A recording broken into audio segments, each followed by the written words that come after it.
All right, number 1 in 4.2, it wants us to explain why Rowley's theorem cannot be applied to the function f of x equals the absolute value of x on the interval negative a to a. All right, so Rowley's theorem requires a function to be continuous, no holes, breaks, or jumps, and differentiable. The problem with the absolute value, it has this V shape, okay? And we can't, and we learned in 2 that a function is not differentiable at a corner point. So since it has a corner point, even though it is continuous, it's not differentiable right here. And so it does not satisfy the initial conditions. The answer that best describes that says it's not defined, which it is. It's not a whole. It says it's not continuous. It is continuous. We do have a connected graph. It says it's not differentiable at x equals 0. That would be what we're looking for.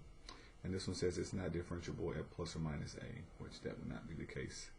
A is just a variable. It could be any number.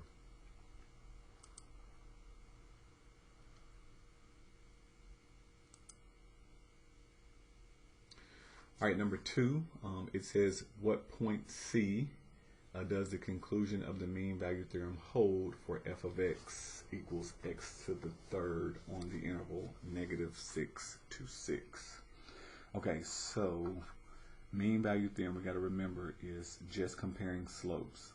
So we're going to be doing f of b. We're going to plug in the upper limit, subtract the lower limit,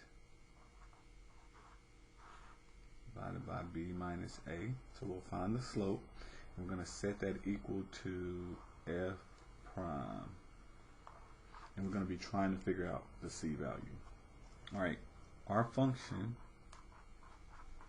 is equal to x to the third. And we are evaluating from negative 6 to positive 6. Okay. If we plug in 6 cubed is 6 times 6, 36, 218. Let's just double check. 6 cubed. 216, so gotta be careful. 216. All right, so we're going to be looking at 6 cubed. This is f of 6 minus f of negative 6 all over 6 minus a negative 6. That's going to give us 216 minus, now when you do a negative 216 cubed, 6 times 6 times 6, we'll get a negative 216 minus a negative, that will be a positive. And then 6 minus a negative 6 will be plus 6. And then this gives us 432 divided by 12. I don't think 12 goes into there evenly, but we can reduce it if not. 432 divided by 12. We get 36, so it does work out. So this gives us 36. All right, so the slope is equal to 36, so now we're going to find the derivative. F prime of x, we're going to multiply by 3.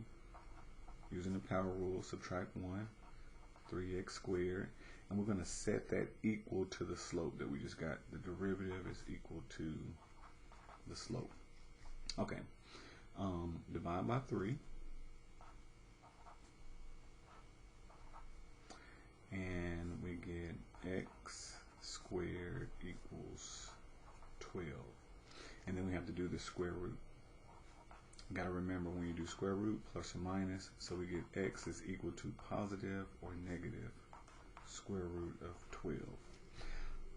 So we get two values that we would say satisfy the x value or the c value in this case. That's what c is going to be.